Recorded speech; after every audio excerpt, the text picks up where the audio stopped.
Operation सिंदूर और इसी दौरान भारत पाक सीमा पर जारी तनाव के बीच महाराष्ट्र सरकार के साथ सभी दल केंद्र सरकार के साथ खड़े हैं। वहीं आज मुंबई में मुख्यमंत्री देवेंद्र फडणवीस और उप मुख्यमंत्री एकनाथ शिंदे ने सुरक्षा की दृष्टि से तीनों सेनाओं के अधिकारियों के साथ बैठक की। इस बैठक में पिछले अनुभव और भविष्य में ली जाने वाली सावधानियों पर चर्चा की गई। नागरी सुरक्षेच्या संदर्भात आज एक बैठक आपण घेतली होती, कारण या संपूर्ण युद्धजन्य परिस्थितीमध्ये महाराष्ट्र शासनाच्या विविध विभागांची बैठक तर आपण घेतली होती, पण त्या काळामध्ये आपलं जे सेना बल आहे त्याच्या अधिकाऱ्यांशी आपण थेट बैठक घेतली नव्हती, कारण ते देश सुरक्षित ठेवण्यामध्ये त्या ठिकाणी व्यस्त होते, पण त्यांच्याशी आपलं कोऑर्डिनेशन चाललं होतं।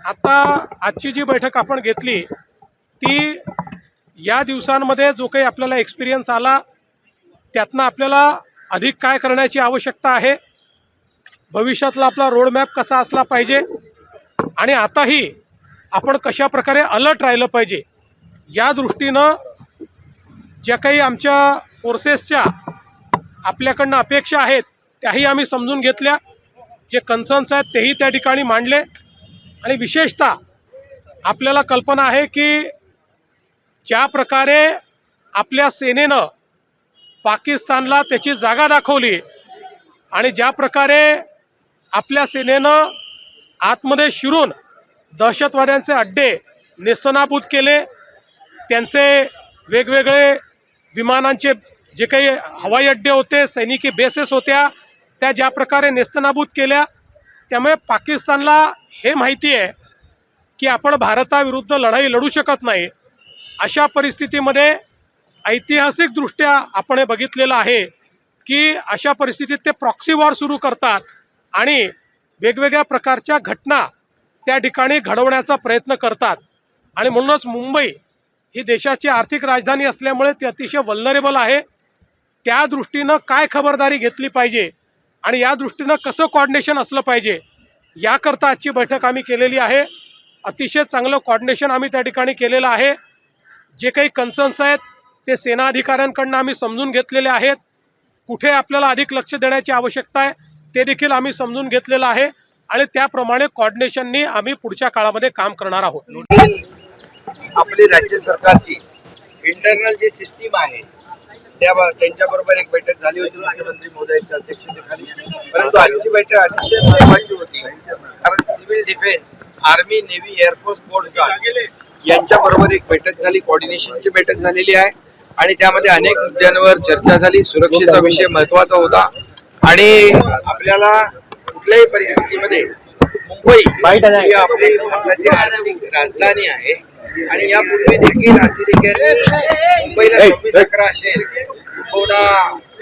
मुंबई साखळी बॉम्ब असतील, मालिका असतील, अशा प्रकारे मुंबईला टार्गेट केलं होतं। त्यामुळे मुंबई एकदम पूर्णपणे मुंबई आणि महाराष्ट्राची सुरक्षा अतिशय वाचली पाहिजे आणि त्या बाबतीमध्ये काय उपाययोजना करायच्या या बाबतीमध्ये चर्चा झाली। सरकारच्या वतीने पूर्णपणे आर्मी, नेव्ही, एअरफोर्स, कोस्ट गार्डला पूर्णपणे काय काय सहकार्य हवं त्याच्याबद्दल चर्चा झालेली आहे आणि त्याचबरोबर डिफेन्स आणि आपलं राज्य सरकार यांचं कोऑर्डिनेशन असलं पाहिजे, यासाठी नोडल ऑफिसर असले पाहिजे या बाबतीत देखील चर्चा झाली। म्हणजे जी काय माहिती येईल, इनपुट्स येतील, इमर्जन्सी इंटेलिजन्स येतील आणि त्यामुळे तात्काळ त्याची माहिती डिफेन्स म्हणजे air force, navy, army, coast guard आपल्या लोकांना देतील। आपलं देखील डिझास्टर मॅनेजमेंट आहे, बाकी सिव्हिल डिफेन्स आहे, ही सगळी जी टीम आहे ते टीमवर्क करण्याचा निर्णय या बैठकीमध्ये झालेला आहे आणि त्याचबरोबर या ठिकाणी जे आपले व्हायटल इन्स्टॉलेशन आहेत, व्हायटल जे काय आपले प्रोजेक्ट आहेत त्याची देखील सुरक्षा या ठिकाणी ते करण्याची या ठिकाणी त्याच्यावर चर्चा झाली आणि एकंदरीत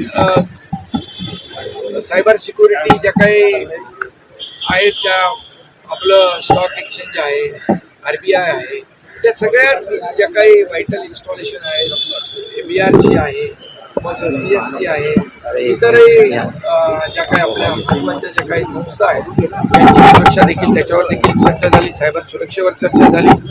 आणि जेव्हा अशी काही आवश्यकता भासेल त्यावेळेस आपल्या डिफेन्सला पूर्णपणे राज्य सरकारच्या माध्यमातून जे जे काही आवश्यक आहे हे सगळी मदत देण्याच्या वर देखील निर्णय झालेला आहे. त्याचबरोबर सोशल मीडियावर ज्या काही चुकीच्या बातम्या पसरवल्या जातात मग त्याला देखील काउंटर कसं करायचं हे देखील या ठिकाणी आपण केलं पाहिजे. आणि एकंदरीत पूर्णपणे जे आज आपल्या बॉर्डरवर आपले सैनिक लढतायत त्यांचा हौसला बुलंद आहे आणि आपल्या तिन्ही दलांचं मी त्या बैठकीत देखील अभिनंदन केलेलं आहे. कारण आपण जशाच तसं धडा त्यांना शिकवलाय. पाकिस्तानला एवढं वाटलं नव्हतं की अगदी लाहोर आणि दुसरे कराची आणि इस्लामाबाद, मुदिरगे या ठिकाणच्या एअर स्ट्रीप ज्या आहेत 12 एअरबेसवर जो काही आपण आपल्या लोकांनी त्यांचा एअरबेसच उकडून टाकलेला आहे. त्यामुळे त्यांना जशाच तसं उत्तर आपल्या भारतीय लष्कराने दिलेलं आहे आणि त्याबद्दल मी त्यांचंही मनापासून अभिनंदन करतो. कारण सीज फायर झाल्यानंतर पुन्हा त्या ठिकाणी कुरघोडी करण्याचं काम या ठिकाणी पाकिस्तानी लष्कराने केलं आणि त्यामुळे या ठिकाणी त्यांना धडा शिकवण्याचं काम या ठिकाणी आपल्या लष्कराने केलेलं आहे. आणि त्यांच्या मागे आदरणीय प्रधानमंत्री नरेंद्र मोदीजी खंबीरपणे उभे राहिलेले आहेत. त्यांनी कुठलाही कॉम्प्रोमाइज या ठिकाणी आपल्या दहशतवादाच्या विरोधामध्ये किंवा देशाच्या सुरक्षेमध्ये कुठली तडजोड नाही. आणि यापुढे आतंकवादी हमले म्हणजे त्याला युद्ध म्हणून ट्रीट केलं जाईल अशा प्रकारची कठोर भूमिका घेतलेली आहे. आणि त्यामुळे या ठिकाणी खूप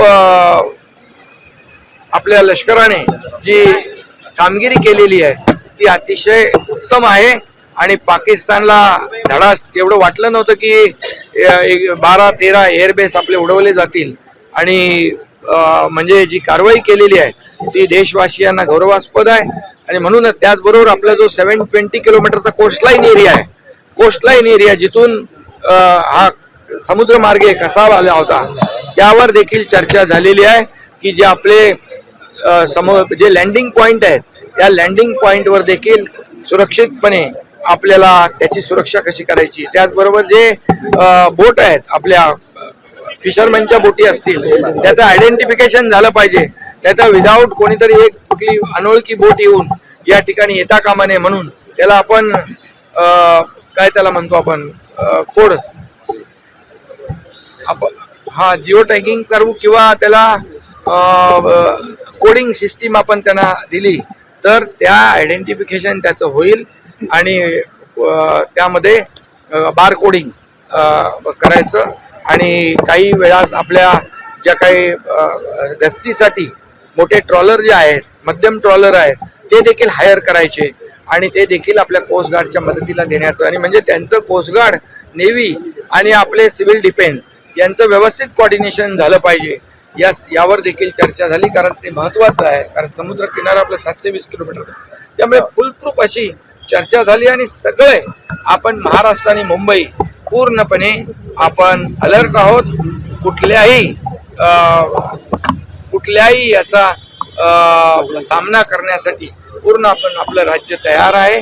नागरिकांनी देखील यामध्ये सहभागी व्हायला पाहिजे. नागरिकांनी खोट्या अफवांवर विश्वास न ठेवता या ठिकाणी जी खरी जी सूचना येईल सरकारच्या वतीने त्या ठिकाणी आपण हे केलं पाहिजे. आणि नागरिकांनी देखील यामध्ये कान डोळे बनवून काम केलं पाहिजे. शेवटी हे नागरिकांसाठी जनतेसाठीच आपण हे सगळं करतो.